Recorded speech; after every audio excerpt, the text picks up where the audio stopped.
We are joined now by Casey Moore with the City of Edmond. Casey, thank you so much for joining us. Yeah, thank you. I want to start with the impending weather, this ice storm that everybody is talking about. What is the City of Edmond doing right now to brace for this, to prepare? Well, we have our crews that have their systems and they're preparing. Also, our roads, we're getting everything ready to take care of roads. Bridges and overpasses, obviously, we'll be most concerned about it first.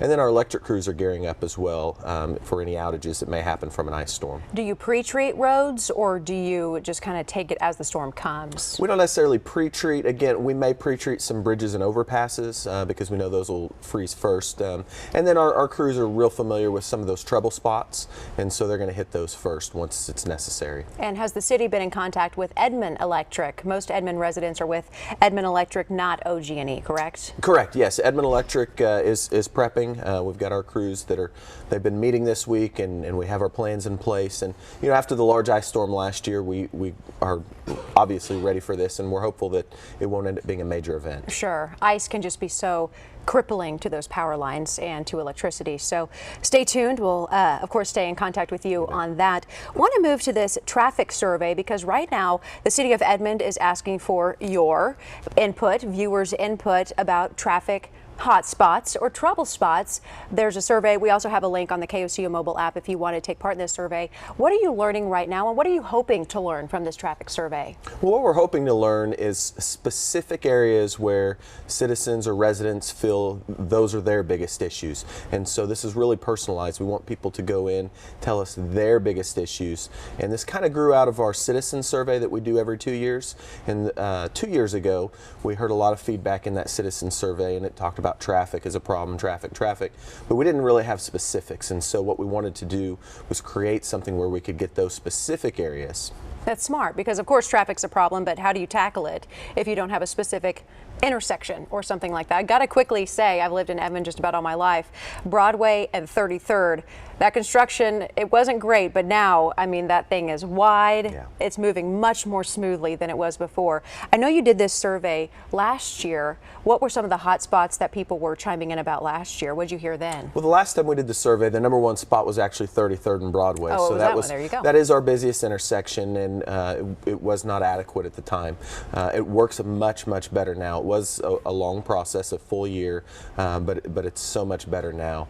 Some areas along 2nd Street, some areas along Covell, areas that we knew about. They weren't a surprise to us, but what the residents told us really reinforced that. And we have plans in place for most of those areas. A lot of times it's just a matter of time and unfortunately money. It seems like Edmond is growing so fast, almost too quickly, and that's why you get the heavy traffic on 2nd, through Kelly, especially in Northwest Edmond. I mean, it takes you 30-40 minutes to get across town sometimes, especially during rush hour. Would you say that Edmond is outgrowing itself? Well, I would say that Edmond's growth is probably okay. We're doing our best to keep up with that. What a lot of people don't realize is there's a lot of people that live just outside of our city limits that spend a lot of time in our community. So a lot of people that live north of town in Logan County, a lot of people that live west and northwest of town out in the Deer Creek area. Those people all have Edmond addresses but don't necessarily live in the Edmond city limits. So when you look at our population number, it gives you one number, but the actual number of people that are in town using our services, going to school, those sorts of things, it's actually quite a bit higher. So that does put some strain on some things, but our crews work really hard to try to make sure that everything flows. It does seem like sometimes it's just, busting at the seams a little bit. I mean, it's really congested sometimes, but that's why you're doing traffic surveys like this. How long is this survey open for those who are watching and want to chime in? We have a 2-week window, and that started on Monday, so it'll be open until noon on January 23rd.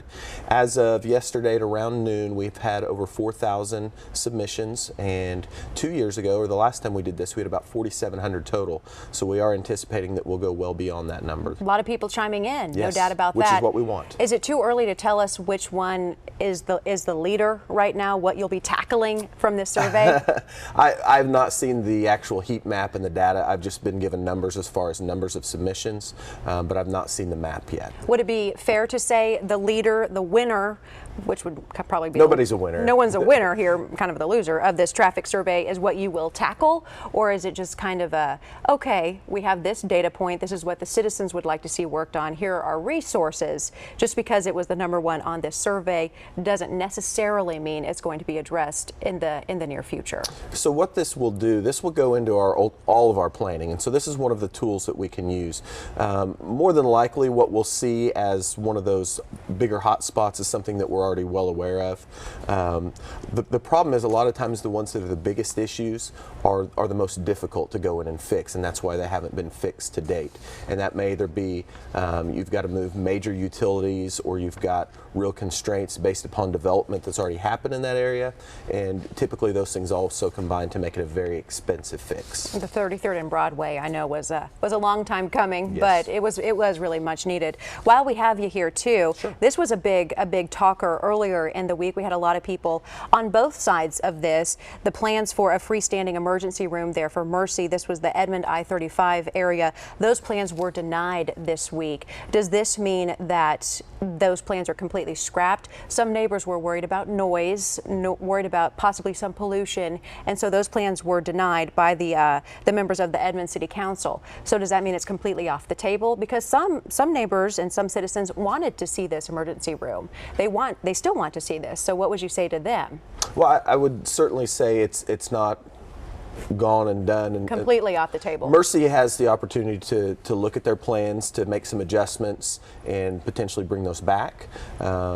Ultimately what they're going to want to do if they do want to come back is look at what the council comments were, see if they can address some of those concerns. It was a very close vote, and so ultimately if they can make some adjustments if they choose to, and if those appease the city council, then that project could come back and potentially be approved. Casey Moore with the City of Edmond, we certainly appreciate your time. Stay safe during this upcoming ice storm. We'll stay in contact with you and your crews and really everyone else across the state because people are going to be busy. We know OG&E, Edmond Electric, the Edmond crews, of course. We certainly appreciate your time. Thank you so much for joining us.